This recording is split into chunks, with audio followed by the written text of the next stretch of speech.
Assalamu alaikum and welcome you all to the JK Life Science Academy. This will be our lecture number 34th, and in this lecture we will discuss another important topic, that is the pericentric inversion, that is part of the mutation. In the previous lecture we have discussed each and everything related to the paracentric inversion. The only difference between the two is para and peri is that in pericentric inversion the inverted segment will include the centromere. Okay अब जो जहाँ पे जो inverted segment होगा जिसके बीच inversion हुआ होगा बीच में सेंट्रोमियर भी आएगा. That means it includes the centromere in the inverted segment. Whereas in case of the paracentric inversion वहाँ पे क्या होता था, सेंट्रोमियर इन्वर्टेड सेगमेंट के बाहर होता था, वहाँ पे सेंट्रोमियर इन्वर्टेड सेगमेंट में इंक्लूड नहीं होता था. तो the only difference will be that inverted segment will includes the centromere. That is very important. Okay, now let us try to understand what actually it means. Okay, so let us start with the basic. जैसे हम वहाँ पे करते थे, we will take a non-homologous chromosome. These two are not homologous, so it will be heterozygote here. It will not be the homozygote, क्योंकि homozygous में कोई problem नहीं होती, ये मैंने ऑलरेडी बताया है ट्रांसलोकेशन में भी और इन्वर्जन में भी. ठीक है, अब यहाँ पे हम एक हेटेरोजाइगस क्रोमोसोम ले. हेटेरोजाइगस मतलब इसकी दो अलग अलग क्रोमोसोम्स को ले लेते. फॉर एग्जांपल जो बिलू वन है, यहाँ पे बिलू वन जो क्रोमोसोम है, इस पे जो जीनस है, इस पे सारे डोमिनेंट जीनस है, P plus Q plus R plus S plus T plus, ये जीनस है. दूसरा जो रेड क्रोमोसोम मैंने यहाँ पे दिखाया है, इस पे P Q R S T U ये जीनस करके है इसमें, और बीच में यहाँ पे सेंट्रोमियर मैंने दिखाया है सर्कल से. अब फॉर एग्जांपल यहाँ पे इन्वर्जन हो रहा है, T और R के बीच यहाँ पे इन्वर्जन हो रहा है. T इधर आ रहा है और ये जो सेगमेंट है ये ऐसे फ्लिप हो रहा है यहाँ पे. दैट मीन्स यहाँ पे बीच में जो है इसमें सेंट्रोमियर भी इन्वॉल्व होगा, और एक ही साइड में एक ही क्रोमोसोम पे हो रहा है. रेड वाले क्रोमोसोम में हो रहा है, ब्लू वाले क्रोमोसोम पे ये नहीं हो रहा है. ये एजम्पशन, ये हाइपोथेसिस, ये एग्जाम्पल लेके हम चल लेते हैं. अब जब हम यहाँ से पेरीसेंट्रिक इन्वर्जन करेंगे, जो हेटेरोजाइगोट, ये जो हेटेरोजाइगस होगा, क्योंकि होमोजाइगस नहीं, ये हेटेरोजाइगस, इसलिए मैंने लिखा पेरीसेंट्रिक इन्वर्जन हेटेरोजाइगोट. इन्वर्जन जब होगा, आप देख रहे हो T की जगह T यहाँ पे आ गया सेंट्रोमियर की इस तरफ, T और S इस साइड आएगा और R इस साइड चला जाएगा. ऊपर वाला तो नॉर्मल है, ऊपर वाले में कोई इन्वर्जन नहीं हुआ है ब्लू वाले में, और आप देख रहे हो P Q R S T U V up to V all genes are in normal position. What about the red one? In case of red it will be P Q, Q के बाद अब आएगा T, क्योंकि T आया है यहाँ T S then centromere and then R then U and V. Okay, उसके बाद DNA रेप्लिकेशन होगी नॉर्मल. ठीक है, ये किसी इंडिविजुअल में, फॉर एग्जांपल किसी इंडिविजुअल के उसके लाइफ स्पेन में ऐसा इंसिडेंट, ऐसी म्यूटेशन हो गई, उसका जो क्रोमोसोम है उसमें इन्वर्जन हो गया. और कौन सा इन्वर्जन हो गया? पेरीसेंट्रिक इन्वर्जन हो गया, पैरासेंट्रिक नहीं. अब इन्वर्जन जब उसकी बॉडी में होगा वो कोई इफेक्ट नहीं दिखाएगा. जिस इंडिविजुअल में ये म्यूटेशन हो जाएगी वो इंडिविजुअल कोई म्यूटेशन नहीं दिखाएगा. इस टाइम पे म्यूटेशन तब डेवलप होगी जब यहाँ से गैमीट्स जनरेट हो जाएंगे. ठीक है, अब कैसे? अब जब वो इंडिविजुअल सेल साइकिल, उसके गैमीट्स में जब सेल साइकिल चलेगा तो डीएनए रेप्लिकेशन होगी. रेप्लिकेशन से आपको पता है replication will lead to the duplication of structure. DNA replication से क्या होगा?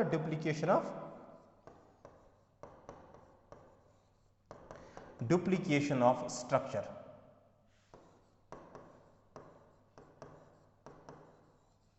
डुप्लीकेशन ऑफ स्ट्रक्चर का मतलब है ब्लू की 2 कॉपीज बनेंगी और रेड की 2 कॉपीज बनेगी. हम देख लेते हैं ऐसे आगे, जैसे आप यहाँ पे देख रहे हो ब्लू की 2 कॉपीज और रेड की 2 कॉपीज. अब मैंने एक स्टेप यहाँ पे स्किप किया है, मुझे एक्चुअली दिखाना था ब्लू की 2 का. अब छोड़ो, वो जरूरत नहीं है. अब हमें क्या करना है, जैसे मैंने कल भी आपको बताया, पैरासेंट्रिक इन्वर्जन में जो इन्वर्टेड सेगमेंट है जिसमें इन्वर्जन हुआ है, इसको क्या करेंगे हम? जाइगोटिनिक स्टेज. ये जाइगोटिनिक स्टेज है. ठीक है, अभी मियोसिस फर्स्ट कंप्लीट नहीं हुई, अब ये प्रोफेज में ही चल रहा है, जाइगोटिनिक स्टेज है. अब पैचिटिन में यहाँ पे क्रॉसिंग ओवर होगी, तो मैं सीधे इसको पैचिटिनिक स्टेज में ला रहा हूँ. यहाँ पे जो इन्वर्टेड सेगमेंट है उसको हमें लूप में लाना है. क्या करना है, कैसे क्रोमोसोम्स को हम ऑर्डर करेंगे? इन्वर्टेड सेगमेंट को हम लूप में लाएंगे और जो नॉर्मल क्रोमोसोम है वो इन्वर्टेड क्रोमोसोम के ऊपर रखेंगे. ये हमें करना है यहाँ पे. तो वही मैंने किया है, क्योंकि इन्वर्जन रेड वाले क्रोमोसोम में हुआ है, मैंने रेड वाले क्रोमोसोम को यहाँ पे ऐसा लिखा है, और ये इन्वर्टेड सेगमेंट है जिस सेगमेंट में इन्वर्जन हुआ है. ब्लू वाले में कोई इन्वर्जन नहीं हुआ है, मैंने इसको इसके ऊपर रखा है और ये नॉर्मल है. ठीक है, there is no issue with the blue one. अब फॉर एग्जांपल क्रॉसिंग ओवर हो रही है, और क्रॉसिंग ओवर फॉर एग्जांपल हम मान के चलते हैं S प्लस यहाँ का जो S है S और T के बीच क्रॉसिंग ओवर हो रही है। क्रॉसिंग ओवर जब होगी मियोसिस फर्स्ट के टाइम, आपको पता है यहाँ पे क्या होगा, हम क्या करेंगे, हम इसको समझने की कोशिश करेंगे, हम इनको नंबरिंग कर लेते हैं एक बार। अगर हम नंबरिंग करेंगे ना, then it will be more, I think it will be more clear to you then. Okay, let's do numbering.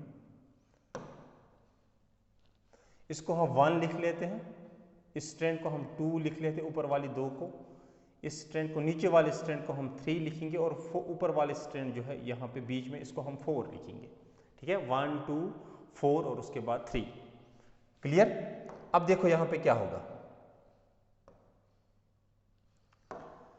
ऊपर वाली स्ट्रैंड तो नॉर्मल है, P plus Q plus R plus S plus T plus U plus and V plus, क्योंकि ये involve नहीं हो रही है, इन्वॉल्व हो रही है क्रॉसिंग ओवर में 2 non sister chromatids, this red and below 1, मतलब इन्वॉल्वमेंट होगा यहाँ पे strand number 3 from red as well as 3 from red and 2 from below, ये 2 पार्टिसिपेट करेंगी क्रॉसिंग ओवर में, 2 तो पैरेंटल जाएंगी, 2 में कोई इशू नहीं होगा।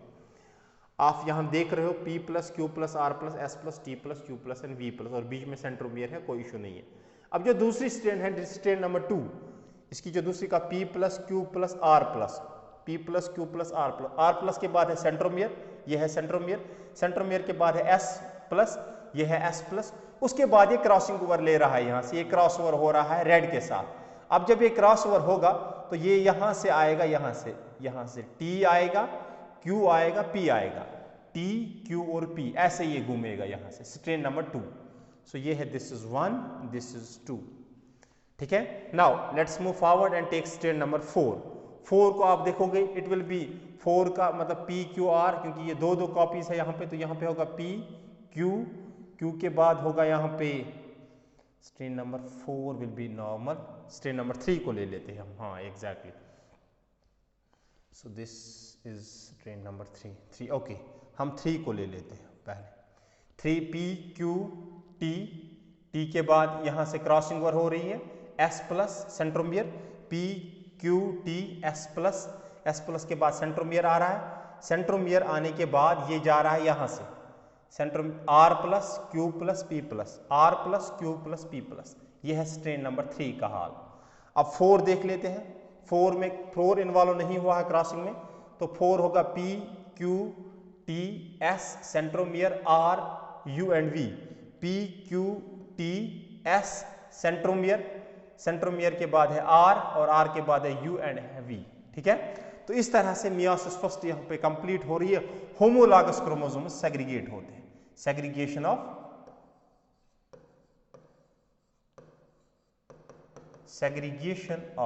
होमोलॉगस क्रोमोसोम्स,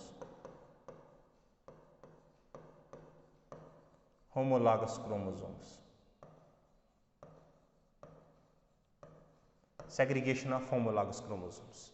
मियोसिस फर्स्ट यहाँ पे कंप्लीट हो गया, और आपको पता है मियोसिस सेकंड में सिस्टर क्रोमैटिड्स एक दूसरे से सेग्रीगेट हो जाती है।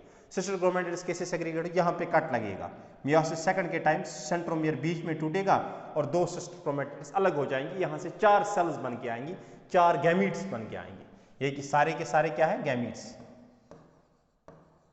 और गैमीट्स क्या होते हैं, हैप्लॉइड होते हैं। इसलिए आप देख रहे हो, क्योंकि जो क्रोमोसोम है वो डिप्लॉइड है, और यहाँ पे हर एक जीन की 2 कॉपीज है, जैसे आप नॉर्मल के देख रहे हो, यहाँ पे हर जीन की 2 कॉपीज है, लेकिन गैमीट्स के केस में हर जीन की 1 कॉपी होती है, because gametes are always haploid. Okay, ये आपको ये बेसिक मैंने ऑलरेडी बताया है इन डिटेल। अब जब यहाँ से सिस्टर क्रोमैटिड्स टूट जाएगी तो 4 सेल्स बनेगी, एक गैमीट जो आपके पास बनेगा ऊपर P plus Q plus R plus S plus T plus U plus, normal gamete P Q R S T and U, this will be normal, parental and normal. उसके बाद नीचे आ रहे थे P Q R S T Q P plus Q plus R plus S plus T Q and P, मतलब यहाँ पे P Q R S T आया है, U एंड V यहाँ पे एब्सेंट है, U and V is missing, and there is duplication of Q and P, Q P यहाँ पे भी है और Q P यहाँ पे भी है।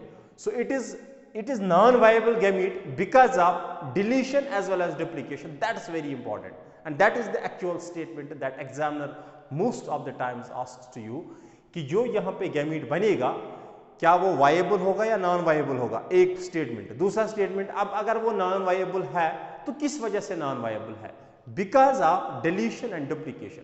Whereas in case of the paracentric inversion, जहां पे सेंट्रोमियर इन्वॉल्व नहीं होता था, वहां पे नॉन वायेबल गैमेट्स बनते थे because of deletion only, not because of duplication. तो ये होगा non viable because of deletion as well as duplication. Deletion किसका हुआ है, यू और वी, आप देख रहे हो इस क्रोमोसोम में यू और वी जीन कहीं नहीं आ रहा है, जीन आना चाहिए, सारे जीन्स प्रेजेंट होने चाहिए। अब लोकेशन उधर हो या इधर हो उससे फर्क ज्यादा नहीं पड़ेगा, लोकेशन चेंज होने से फर्क नहीं पड़ेगा, लेकिन अगर जीन मिसिंग ही है, क्रोमोसोम में जीन ही नहीं है, तो वो जब जीन नहीं है तो प्रोटीन नहीं बनेगा। और अब अगर वो एसेंशियल जीन रहा तो एसेंशियल जीन होगा, जब वो म्यूटेट हो जाएगा it will create lethality, individual survive ही नहीं करेगा, प्लांट सर्वाइव ही नहीं करेगा। क्लियर? तो यहां से ये non viable gamete because of deletion duplication. तीसरा देख लेते हैं, P Q T S R Q and P. P Q T वही कंडीशन, पी क्यू टी और क्यू और पी का हुआ है डुप्लीकेशन, यू और वी है मिसिंग, तो यहां पे है डिलीशन डुप्लीकेशन दोनों में। So these two will be non वायेबल,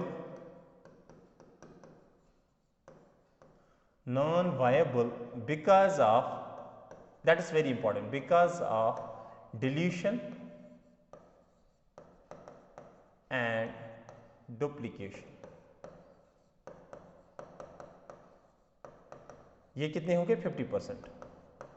और नॉर्मल ये भी होगा नॉर्मल, बी क्यू आर। आप यहां पे देख रहे हो जीन का ऑर्डर ऑल दो चेंज हुआ है, लेकिन this will be normal gamete, यहां पे सारे जीन्स प्रेजेंट है, पी क्यू आर भी है, आर भी है, एस भी है, टी भी है, यू भी है, वी भी है। तो हमें इतने ही जीन्स क्रोमोसोम पे प्रेजेंट है और ये सारे जीन्स यहाँ पे प्रेजेंट है, ऑल्दो इनकी पोजीशन चेंज हुई है। पोजीशन चेंज होने से लिथैलिटी क्रिएट नहीं होगी, पोजीशन चेंज हो उससे लिथैलिटी क्रिएट नहीं हो सकती। लिथैलिटी क्रिएट होगी तब जब डिलीशन हो जाएगा किसी जीन का, जब कोई जीन डिलीट ही हो जाएगा। ठीक है? तो यहाँ पे this will be normal, this will be parental, normal, और ये होंगे, ये दोनों पैरेंटल मिला के होंगे 1 2 3 4। तो यहां पे क्या बनेगा, 1 and 4 will be normal parental, और यहां पे 2 और 3, 2 and 3 will be non viable non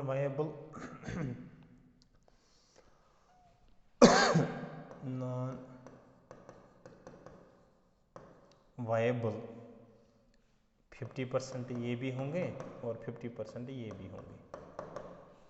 तो इस तरह से कंप्लीट होता है हमारा क्या, इस तरह से कंप्लीट होता है पेरीसेंट्रिक इन्वर्जन। ठीक है?